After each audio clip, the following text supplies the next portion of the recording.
Егер сіз әдеттегі америкалық қаланың көшесін елестетіп, және ол жерден көліктерге арналған кеңістікті алып тастасаңыз, онда көшеде өте тар орын ғана қалар еді. Сіз тек шет жақтағы бірнеше тар жолдар мен олардың арасындағы бірнеше көпірден басқа ештеңені көре алмайсыз. Автомобильдер қала өмірінде үлкен рөл атқарады.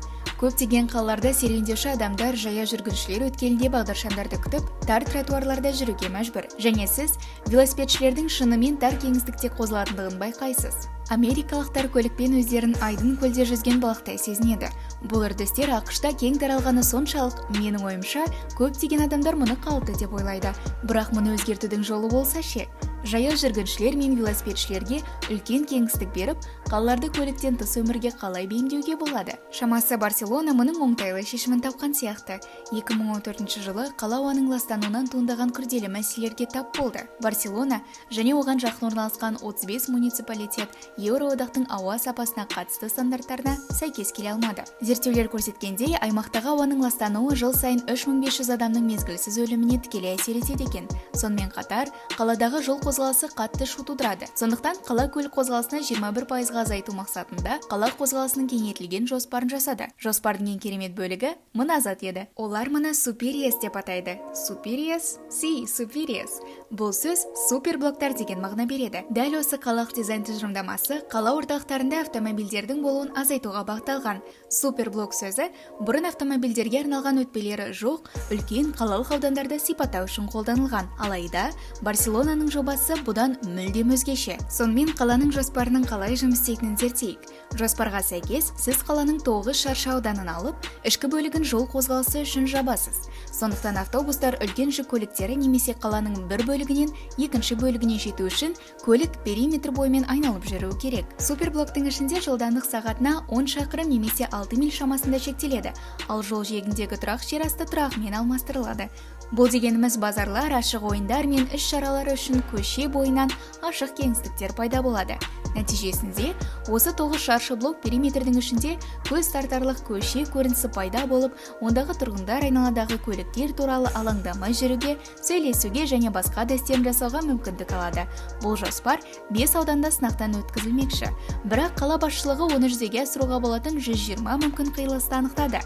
Сонымен, мұндай жоспар қандай нәтиже беретінін қалай біле аламыз? Барселонаның солтүстік батысында Витория-Гастейс қаласы орналасқан, және онда 2008 жылдан бастап суперблок жобалары енгізілді. Қала орталығындағы басты суперблокта жаяу жүргіншілер кеңістігі жалпы аумақтың 45%-нан 74%-на дейін үлкейді. Осындай аз жол қозғалысының арқасында шу деңгейі 66,5 децибелден 61 децибелге дейін төмендеді.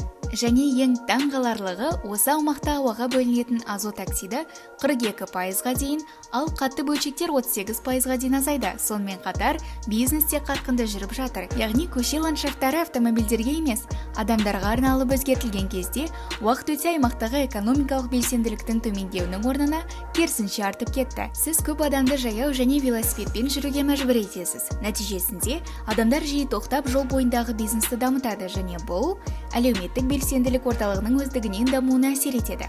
Сонымен, ендігі сұрақ, америкалық қалада осындай жобаны сәтті іске асыруға болады ма? Бұл жобаны іске асыру барысында Барселонаның бірнеше ерекше артықшылықтары болады.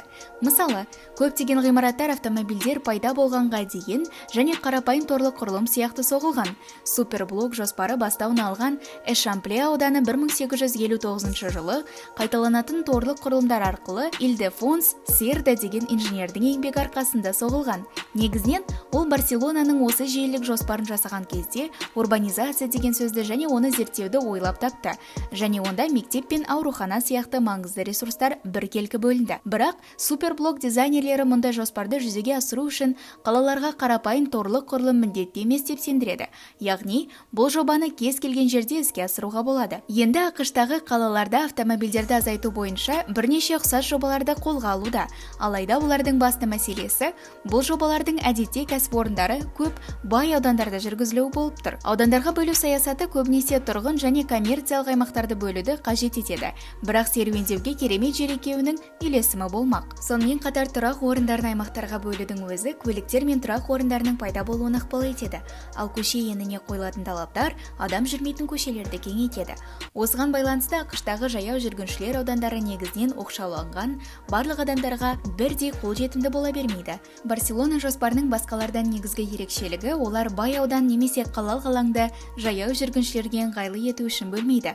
Оның орнына бүкіл қала бойынша суперблоктарды ұсына отырып, олар аймақтың қаланың қай бөлігінде орналасқанына қарамастан барлығына автомобильсіз орындар жариялайды. Мүмкін бұл тым оптимистік ой болуы мүмкін, бірақ менің ойымша ақшта қаланың әр тұрғыны машинамен келіп, оның барлық жерде жүргізе алады деген атақты түсінік үлкен кемшіліктер мен шектеулерге әкеп соғады. Бұл сіздің қалаңыздың өсуі мен тұрғындардың денсаулығына кері әсер етеді. Сондықтан қалай болмасын, біз көптеген адамдардың бір-біріне жақын көліксіз өмір сүре алатын шешімін табуымыз керек. Яғни, адамдар автомобильдерсіз қозғалу, жұмыс істеу және рахат өмір сүру мүмкіндігіне ие болу керек деген сөз.